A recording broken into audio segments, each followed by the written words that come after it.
Salam sejahtera, saya Pavitra Mohan Sundaram. Hari ini saya akan membentangkan ataupun mengulaskan tentang penderaan kanak-kanak yang semakin terjadi dalam kalangan masyarakat kita. Apakah itu penderaan kanak-kanak? Penderaan kanak-kanak adalah salah satu pencabulan atau pelanggaran yang serius terhadap hak kanak-kanak untuk berkembang dalam keadaan sihat dan bermaruah di samping menyebabkan serius risiko dalam kelangsungan hidup mereka. Apa yang dikongsikan oleh KPWKM adalah pada tahun lepas 2023, dari Januari hingga Mei 2023, jumlah kes penderaan kanak-kanak adalah 2,959 cases. 2,950 kes terlibat dalam 4 jenis penderaan kanak-kanak, iaitu fizikal, emosi, seksual dan pengabaian. 3 negeri yang catat kes tertinggi dalam penderaan kanak-kanak adalah Selangor, Sabah dan wilayah Persekutuan Kuala Lumpur. Selangor adalah 647 kes, Sabah adalah 333 kes dan wilayah Persekutuan Kuala Lumpur adalah 326 cases yang ni terlibat dalam penderaan kanak-kanak. Zaman globalisasi ini bukan sahaja teknologi makin canggih, tetapi kes penderaan kanak-kanak juga masih wujud walaupun banyak kesedaraan diuak-uakkan makin adanya kes penderaan kanak-kanak di negara kita dan di seluruh dunia. Mari kita saksikan agenda ini. Ini merupakan salah satu penderaan fizikal. Sebab kenapa? Ibu bawa 2 orang anak bersama untuk makan malam dekat kedai, and then anak dia bermain dengan kakak dia, tiba-tiba dia tak sengaja je buat tumpahkan air di atas meja. Ini ibu dia dah jadi emosi dan mula pukul anak dia di area public. So ini adalah salah satu penderaan fizikal.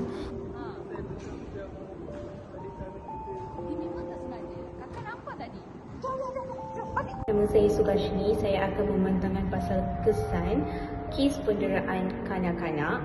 So di mana untuk kesan-kesan ni, yang pertama boleh dikatakan sebagai luka. Luka ni boleh menjadi di luaran ataupun dalaman tubuh badan seorang kanak-kanak. So luka ni dia boleh hilang dalam jangka masa yang singkat ataupun jangka masa yang panjang. Pada jangka masa yang singkat, dia akan menjadi parut yang boleh hilang. Kalau untuk jangka masa yang panjang, luka ni dia akan menjadi luka yang boleh kekal di dalam tubuh badan, di dalam ataupun luaran tubuh badan, di atas kulit selama-lamanya. So bila kanak-kanak tengok luka tersebut di atas tubuh badan, di atas kulit, setiap kali dia akan mengingati insiden-insiden yang mendera kanak-kanak. So mereka akan boleh mengganggu emosi kanak-kanak tersebut. Dia bukanlah sesuatu yang sihat. Dia adalah benda yang boleh membuatkan kanak-kanak tersebut mengganggu emosi diorang, boleh menjadi traumatik. Kanak-kanak boleh menjadi traumatik bila setiap masa ada pergaduhan di mana-mana, di luar ataupun di dalam rumah, di area dekat kawasan di mana banyak orang berada. Kanak-kanak tersebut menjadi traumatik, mengingati balik insiden tersebut. Dia boleh mengganggu dari segi mental and health kanak-kanak tersebut. Dia boleh menjejaskan keseimbangan pendidikan kanak-kanak tersebut. So itu adalah daripada saya. Thank you. Hai, nama saya Lavanya dan saya ingin menjelaskan faktor kes penderaan kanak-kanak di Malaysia. Faktor-faktornya adalah tekanan di tempat kerja, kekurangan pendidikan di kalangan ibu bapa dan media massa. Faktor pertama adalah tekanan di tempat kerja. Tekanan di tempat kerja merupakan salah satu faktor pemakin berlaku kes penderaan kanak-kanak. Hal ini demikian kerana bagi ibu bapa yang bekerja, mereka pastinya menghadapi tekanan di tempat kerja. Faktor yang kedua adalah kekurangan pendidikan agama di kalangan ibu bapa. Ilmu agama amat penting di dalam rumah tangga kerana ia boleh memberi panduan yang terbaik dalam menguruskan keluarga. Dan faktor yang ketiga adalah media massa. Media massa juga mempengaruhi pemikiran setiap lapisan masyarakat pada masa kini. Media massa yang berunsurkan aksi ganas kerap kali dapat kita saksikan di kaca televisyen. Saya Isyalini, saya ingin menyampaikan kesan-kesan penderaan kanak-kanak kepada kanak-kanak. Mendera kanak-kanak mempunyai kesan yang sangat serius dan merugikan, baik dari segi fizikal, emosi maupun psikologi. Berikut adalah beberapa kesan negatif yang mungkin timbul akibat penderaan terhadap kanak-kanak. Terdapat beberapa kesan penderaan kanak-kanak, iaitu adalah kesihatan fizikal, pembangunan sosial, sikap tingkah laku dan prestasi akademik. Salah satu kesan-kesan penderaan kanak-kanak adalah kesihatan fizikal.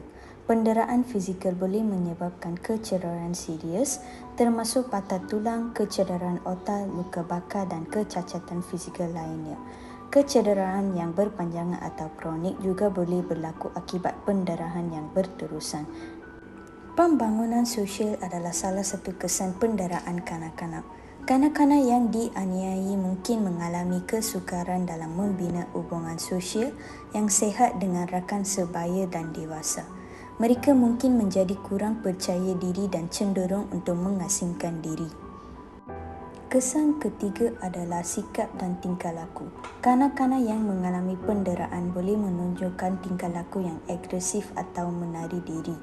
Mereka mungkin juga memperlihatkan tingkah laku yang tidak sesuai dengan umur mereka, seperti menjadi terlalu pemalu atau terlalu agresif. Akhirnya adalah prestasi akademik. Penderaan boleh mengganggu prestasi akademik kanak-kanak kerana ia sering mengganggu keupayaan mereka untuk berkonsentrasi dan belajar. Ini boleh mengakibatkan pencapaian akademik yang rendah dan kesukaran dalam sekolah. Mendera kanak-kanak adalah kesalahan serius dan tidak boleh ditoleransi dalam masyarakat mana-mana pun. Ia memerlukan tindakan segera untuk melindungi kanak-kanak dan memberi mereka bantuan dan sokongan yang diperlukan untuk pulih daripada penderaan tersebut. Hai madam, nama saya Shalini. Saya nak sambung dengan kawan saya. Bukan itu sahaja, di Malaysia, penderaan kanak-kanak tidak hanya memberi kesan kepada individu yang terlibat tetapi juga mempunyai impak yang meluas kepada masyarakat secara keseluruhannya. Terdapat beberapa kesan penderaan kanak-kanak terhadap masyarakat. Salah satu ialah kesan pertama ialah pencapaian ekonomi.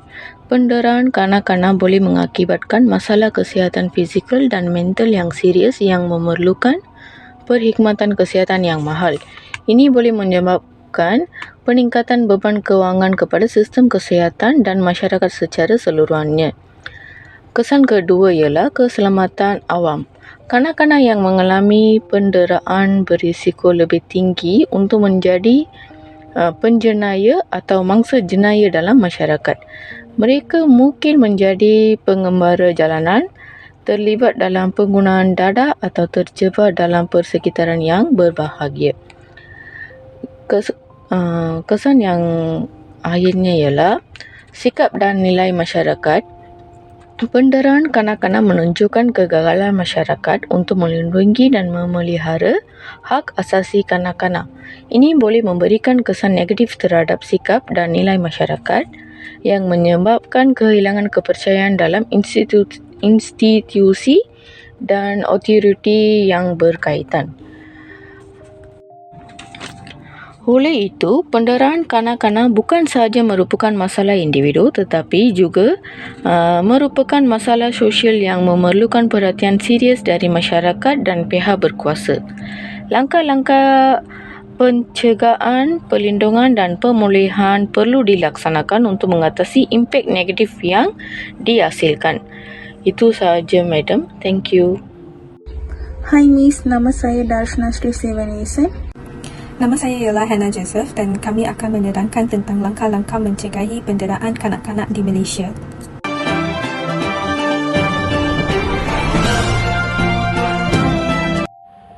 Penguatan keluarga. Ia memberi dukungan kepada keluarga dalam menjalankan peranan orang tua yang sihat dan membangun hubungan yang positif antara anggota keluarga. Program-program dukungan keluarga, kaunseling dan pendidikan orang tua dapat membantu mengurangi faktor risiko penderaan terhadap anak-anak. Perlindungan hukum. Ia untuk memperkuatkan undang-undang dan sistem perlindungan anak untuk memastikan bahawa kes-kes penderaan anak-anak ditangani secara serius dan adil. Ini termaksud mendukung lembaga-lembaga yang bertugas menangani kes-kes kekerasan dan memastikan bahawa anak-anak yang menjadi korban mendapatkan perlindungan serta akses terhadap bantuan hukum dan layanan rehabilitasi. Langkah ketiga adalah pendidikan dan kesedaran masyarakat. Memberikan pendidikan dan kesedaran kepada masyarakat tentang pentingnya perlindungan anak dan tanda-tanda penderaan.